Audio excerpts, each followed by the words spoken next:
موٹا پڑھنا ہے، کتنی حرکتیں ہوگی جی؟ 2 حرکتیں ہو گئیں، مد اصلی ہو گئے، یعنی کہ 2 حرکتیں مل گئی ہیں. اور لو یہ بھی 2 حرکتیں، قالو. اب یہ دیکھیں یہاں پہ آگے واو ہے، کوئی اور لفظ بھی نہیں ہے، تو دونوں کو ایک جیسا کھینچنا ہے. 2 حرکتیں نا، قالو، جتنا کا اتنا ہی لو. قالو و ایک اق، اق قاف کا کیا ہے جی؟ قلقلہ ہے اق. پھر یاد کر لیں قلقلہ کے کتنے حروف ہیں جی؟ قاف، توئے، بے، جیم، دال. جب بھی یہ ساکن آئیں گے تو ایسی آواز دیں گے جیسے کوئی چیز ٹکرا کے واپس آتی ہے. اب یہاں پہ آ گیا اق، اط، اب، اج، اد.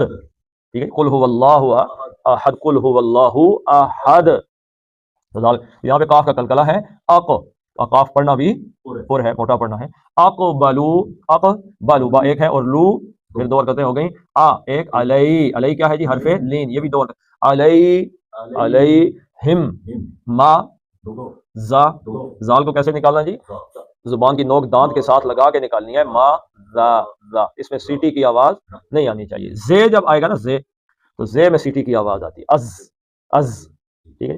ماذا تفقدون، تفقے قاف موٹا پڑھنا ہے. 2 حرکتیں تھیں لیکن عارضی طور پہ ساکن ہوا تو دون بن گیا، تو اس کو آپ 5 حرکتیں کر دیں گے. قالوا واقبلوا علیہم. اب اس علیہم کے میم کو اور ما کے میم کو آپس میں ملا کے پڑھنا ہے. علیہم ماذا تفقدون. صدق اللہ العظیم.